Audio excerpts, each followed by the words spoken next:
Hello, and welcome down the rabbit hole. We are on episode 192. We are talking about George the First of Greece. And why are we talking about European royalty? Well, I have a thing for European royalty. It's one of my favorite topics of history to talk about. And if you're new here, hit that like button, ring that bell for notifications. Also, please subscribe. Help a girl out. Um, but as I said, today we are talking about George the First, and he was king of Greece, and he ruled from March 30th to 1863 until his assassination on March 18th, 1913.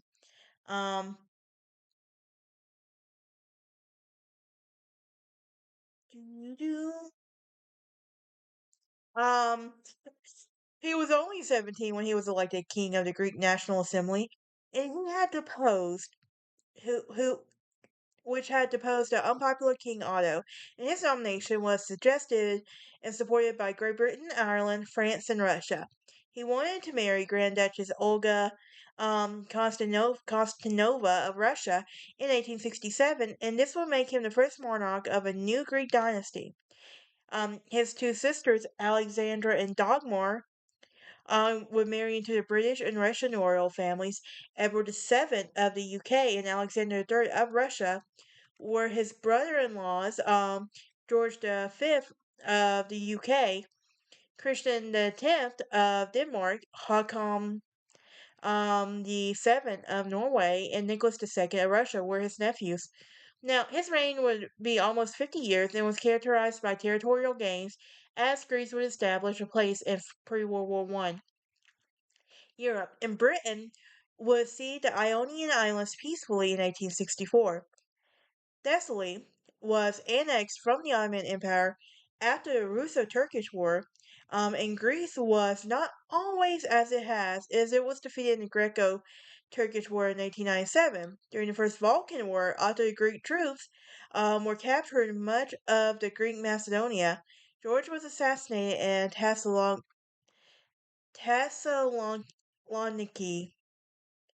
Now, let's talk about his family and his early life, okay? Um, George was born on December 24th, 1845 at the Yellow Palace.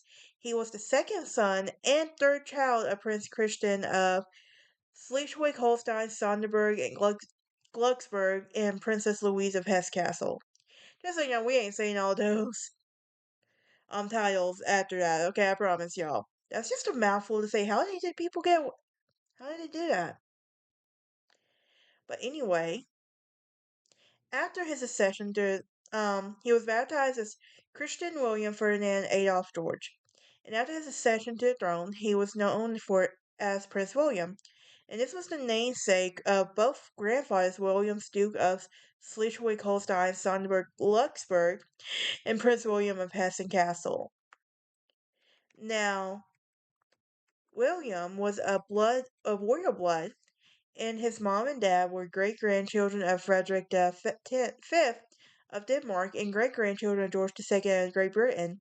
And his family was relatively obscure and lived a comparatively normal life by standards. Um, Now, after a long um,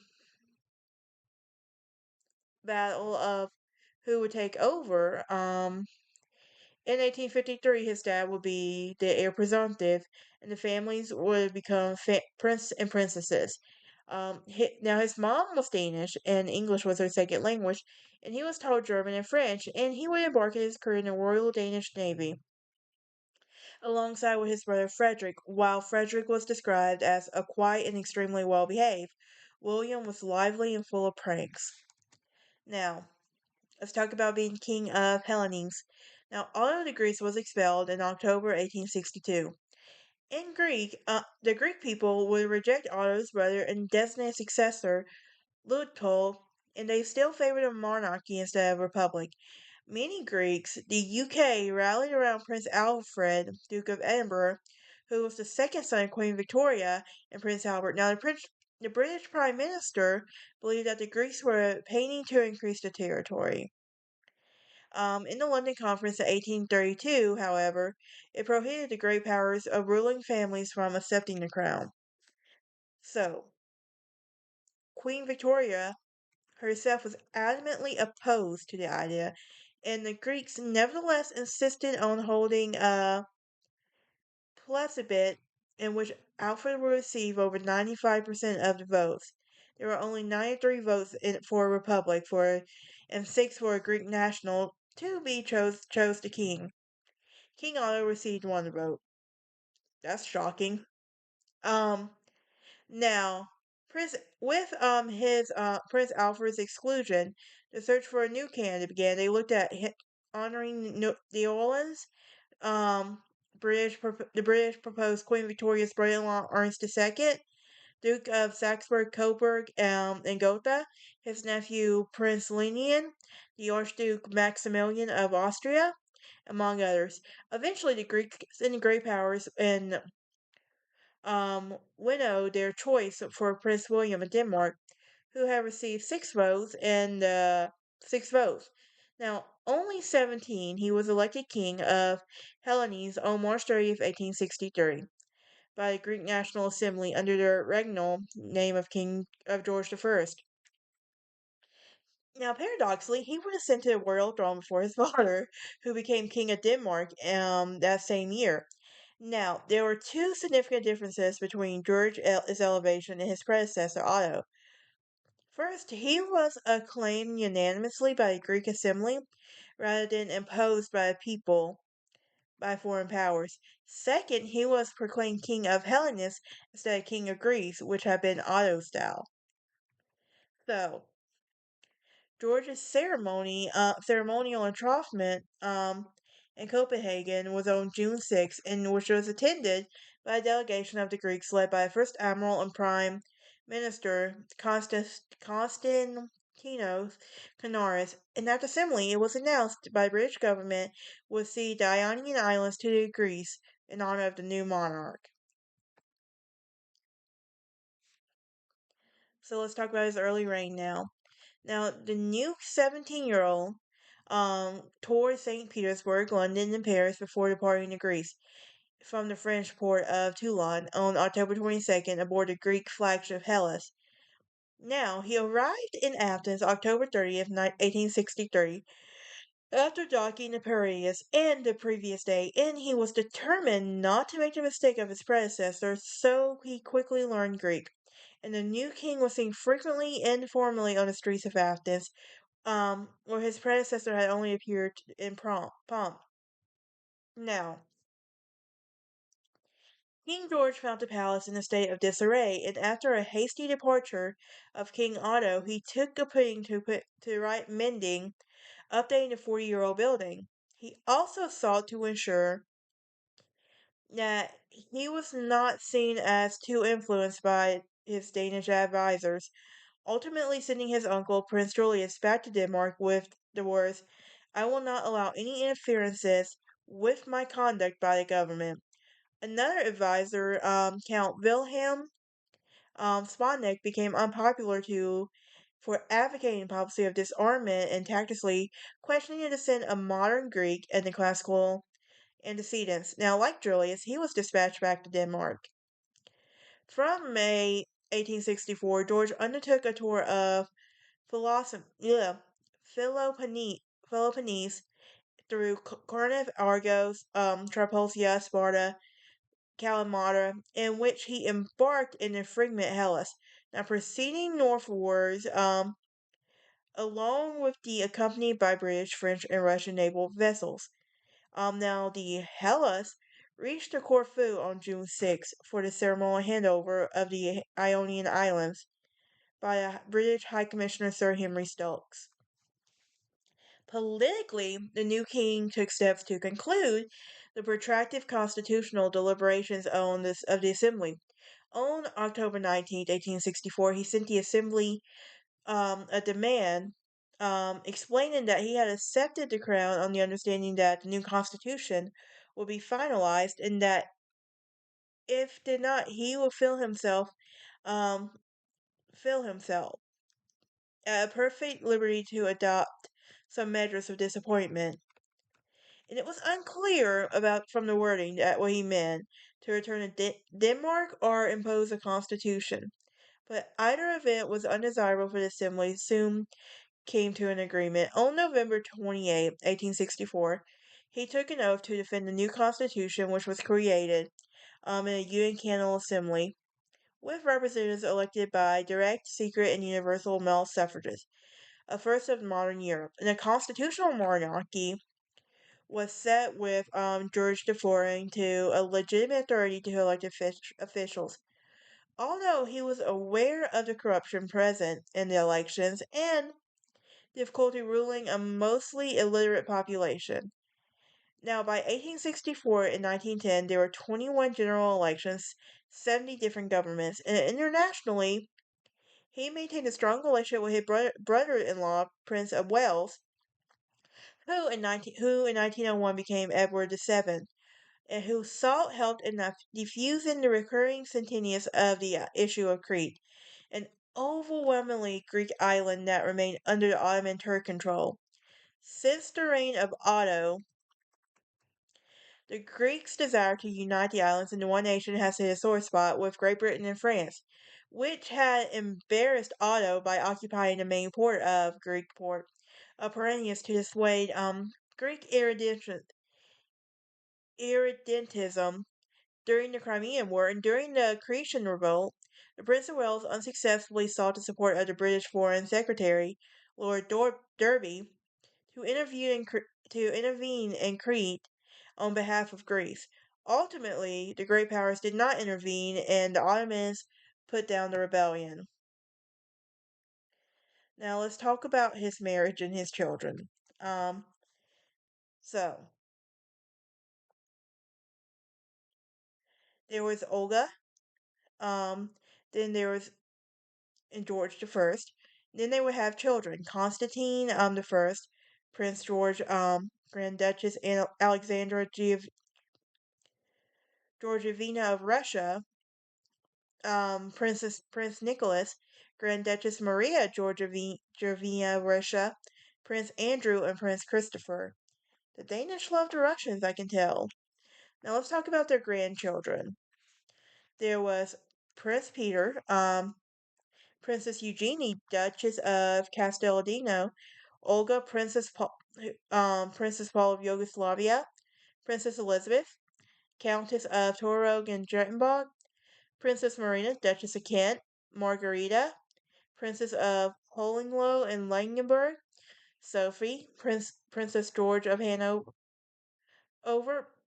Prince Philip, Duke of Edinburgh, Prince Michael as well.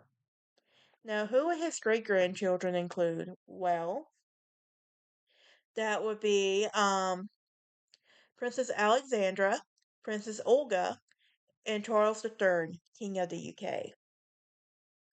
So, let's talk about it.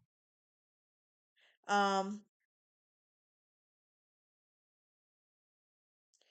so George would meet the Grand Duchess Olga Konstantinova of Russia in 1863 when she was 12 and on a visit to the court of Tsar Alexander II between the election of the Greek throne and the arrival in Athens.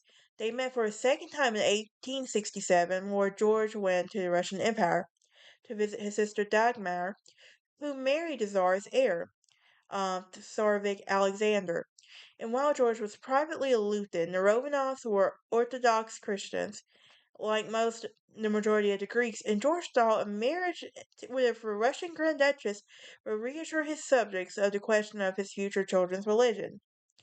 Now, Olga was just 16 when she would marry George at the Winter Palace in St. Petersburg. Now, after their honeymoon, the couple would leave Russia for Greece on November 9th. And over the next 20 years, they had 8 children. Yes, you heard me, 8 children. Um, but Constantine, who would marry Princess Sophia of Prussia, would have 6 children. 3 of them would be kings of Greece: George II, Alexander, and Paul. Then there would be George, who would marry Princess Maria Bonaparte, had 2 children. Alexandra, who married Grand Duke Paul, um, Paul Alexandrovich of Russia and had two children. Nicholas, who married Grand Duchess Alina Valenmorina Valenova of Russia and had three children. Maria, who married her firstly Grand Duke George Milkovich of Russia, with whom she had two children, and secondly Admiral Politsky Leonov. Olga, who died at 7 months. Andrew, who married Princess Alice of Battenberg and had five children, including Prince Philip, Duke of Edinburgh.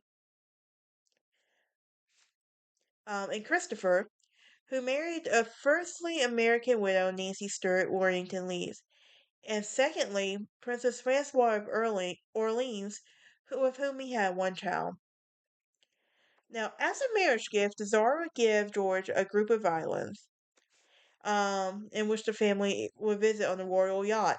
Now, George would later purchase a country estate north of Athens on the Corfu in a summer villa as well.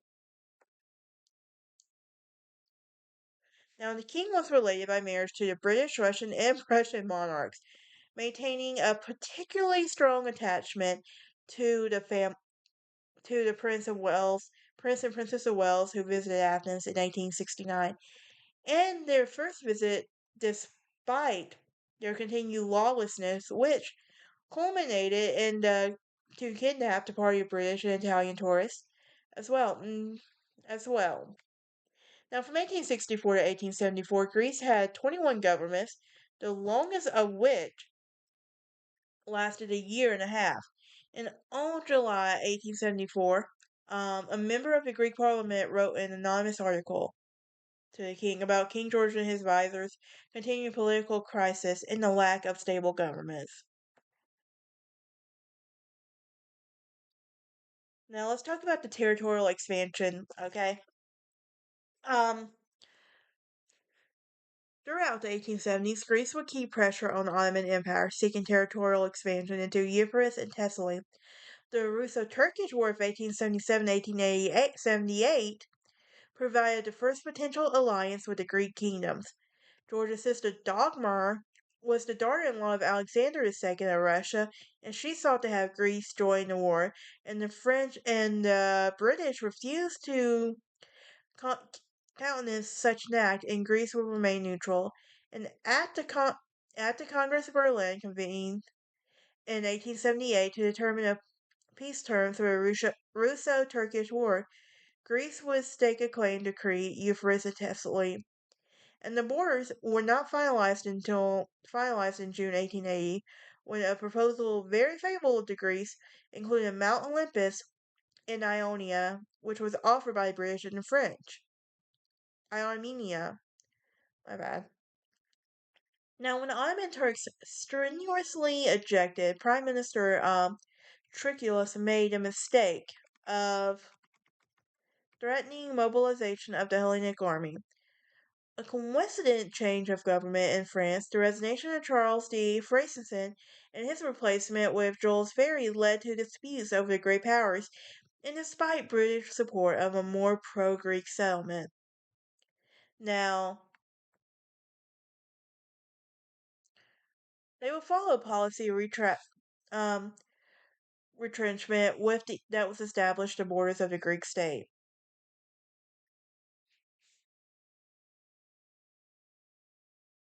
Now let's talk about the national progress. Now his silver jubilee was in 1888, where he was celebrated throughout the Hellenic world, and Athens was decorated in garlands and ascension on October 30th. Visitors included Crown Prince of Denmark and the Prince and Prince, Prince and Princess of Wales, the Duke and Duchess of Edinburgh, Greek Dukes Sergil and Paul of Russia, and more.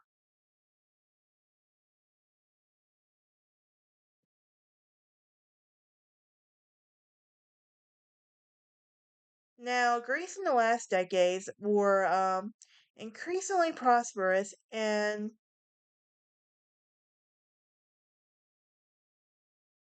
there you go. It was developing a Cinderella of the European stage. In 1893, the Cornef Canal was built by a French company, cutting the sea journey from the Adriatic to the Piraeus by 150 miles. In 1896, the Olympic Games were revived in Athens, and the opening ceremony of the 1896 Summer Olympics was presided over by the king. Um,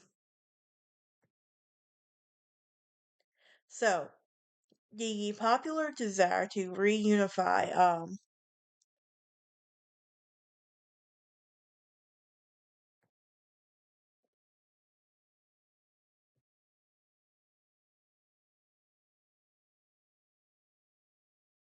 now, the jubilation in which the Greeks were held the king was the beginning of the war with the reverse defeat, and for a time he considered abdication. But it was not until the king was faced down with an assassination attempt, February 27, 1898, with a great bravery of his subjects.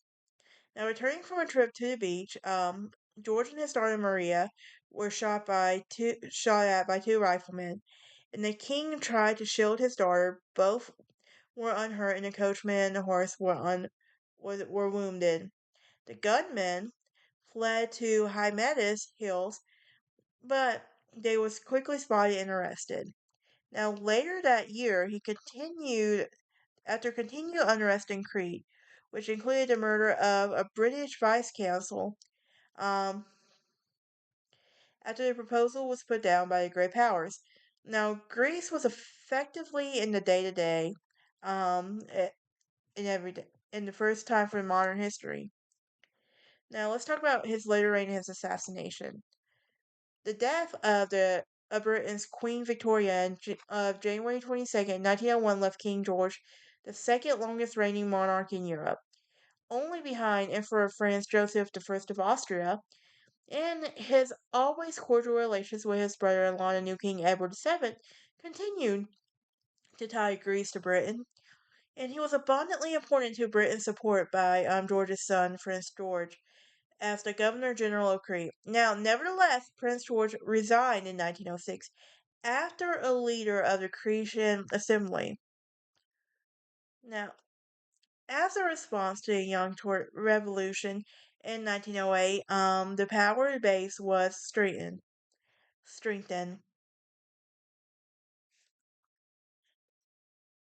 In August 1909, a group of army officers have formed a military league and demanded, among other things, that the royal family be stripped of their military commissions. To save the king the embarrassment of removing his sons from the commissions, they resigned them. And the military league attempted to a coup d'etat, and the king insisted on supporting his duly elected Hellenic parliament in response. Now, eventually, the military league would join forces with Venizelos in calling the National Assembly to revise the Constitution, and George I gave away new elections to the revising assembly. Just after a month later, they called for a new election, where he won an overwhelming, and after most opposition parties declined to take part. Now let's talk about the funeral of King George I.